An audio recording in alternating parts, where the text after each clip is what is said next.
नमस्कार, मी लतिका। आज मी तुम्हाला झटपट शिरा बनवून दाखवणार आहे। त्यासाठी बघा 1 वाटी रवा घेतलेला आहे। तुम्ही बारीक घेतला चालेल, मोठा घेतला तरी चालेल। 1 वाटी रवा असेल का नाही तर ही अर्धी वाटी साखर घ्यायची। जर तुम्हाला गोड पाहिजे असेल तर अजून जरा जास्त घ्या तरी पण चालेल। ह्याच्यामध्ये थोडीशी साखर टाकून वेलची कुटलेली आहे। ही ना काजू बदामाचे तुकडे करून घेतलेले। 1 चिमूटभर फक्त मीठ टाकायचे। प्रसादाला केला तर मीठ टाकू नका। कढई गरम करत ठेवली, त्याच्यामध्ये आपण थोडंसं तूप घालून घेऊया। मला अशी कमेंट आली होती की कमी तूप घालता मला शिरा बनवून दाखवा, तर त्यासाठी मी अशा पद्धतीत तुम्हाला बनवून दाखवते। चवीला 1 नंबर लागणार। तुम्ही करून बघा। रेसिपी बघितली की लाईक आणि कमेंट करायला विसरू नका। आणि हे तूप कशासाठी टाकले ते पण मी सांगते। हे जे आपण काजू बदाम घेतले होते हे थोडेसे आपण त्याच्यामध्ये परतून घ्यायचे, म्हणजे खाताना जरा कुरकुरीतपणा छान लागतो। जर असेल तर टाका, नसेल नाही टाकलं तरी पण चालेल। बघा अशा पद्धतीत थोडासा कलर चेंज झाला की काढून घ्यायचे। एकदम जास्त बी लाल करायचे नाहीयेत। गॅस बारीक केलेला आहे। बदाम काजू काढून घेतलेले, तर एवढ्याच तुपामध्ये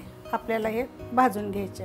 एकदम कलर चेंज होतोर, गोल्डन कलर येतोर आपल्याला हे एकसारखा हलवत भाजून घ्यायचे मीडियम गॅसवर। अशा पद्धतीत बघा कलर चेंज होतोर आपल्याला एकसारखा हलवून मीडियम गॅसवर किंवा बारीक गॅसवर भाजून घ्यायचे। आता हा मी काढून घेते। गॅस बारीक केलेला आहे आणि रवा काढून घेतलाय। तर ज्या वाटीने आपण रवा घेतला होता का नाही त्या वाटीनं 2 वाटी आपल्याला बघा भरून पाणी टाकायचे।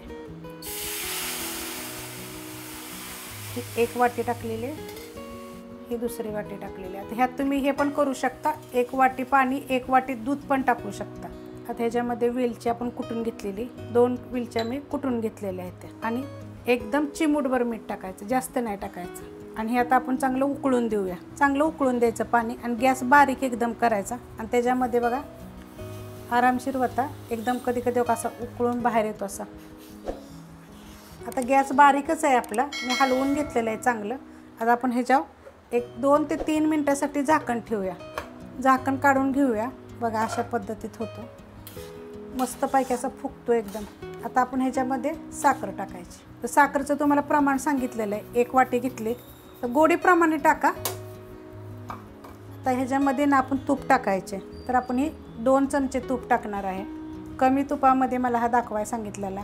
तर आता हे 2 चमचे आपण बघा तूप टाकलेले आणि आपण बदाम काजूसाठी थोडंसं पहिलं टाकलं होतं आणि त्यातच आपण हा भाजून घेतलेला आहे। फक्त भाजायचं त्याच्यामध्ये चांगला, बिन तुपाचा बिन तेलाचा पण रवा चांगला भाजला जातो मीडियम गॅसवर।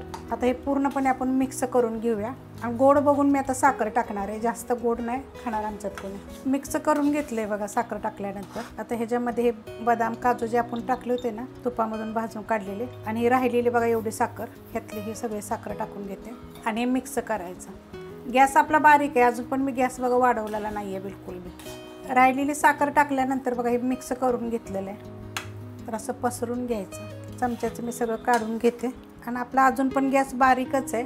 एक 5 ते 7 मिनिटासाठी आपण झाकून ठेवूया। 5 ते 7 मिनिट झाले, 10 मिनिटं ठेवलं तरी चालेल, पण गॅस एकदम बारीक ठेवायचा। बघा मस्त वापरलेलं आहे। आता तुम्ही कुणी असं विचाराल की तुम्ही मावशी साखर वरून टाकली, अगोदरच टाकायची होती, असं काही नाही आहे। वरून जरी टाकली तरी ती विरघळते, चवीला मस्त असा होतो। आणि अशी टाकली तरी ती पाण्यामध्ये आपलं जे आपण टाकलं होतं पाणी म्हणा दूध म्हणा मिक्स करून फुगतो चांगला आणि 1 नंबर होतो बघा, सुटसुटीत एकदम होतो। तर मी आता ह्याच्यामध्ये पूर्ण पाण्याचा वापर केलेला आहे। तुम्ही पाणी अर्धं दूध अर्धं टाकलं तरी चालेल बघा। आणि आता हा थंड झाला का नाही की ह्याच्यापेक्षा मोकळा मोकळा होतो आणि 1 नंबर लागतो बघा। असा सुद्धा खायला छान लागतो आणि गरम गरम असा झाकून ठेवायचा। जेव्हा आपल्याला खायच्या नाश्त्याला त्या टायमाला काढायचा। तर बघा कसा फुगलेला, एक दाणा दाणा दिसतो ह्याचा, एकदम मस्त असा। तुम्हाला जर ही रेसिपी आवडली तर लाईक करा, सबस्क्राईब करा, कमेंट करा आणि शेअर बी करा।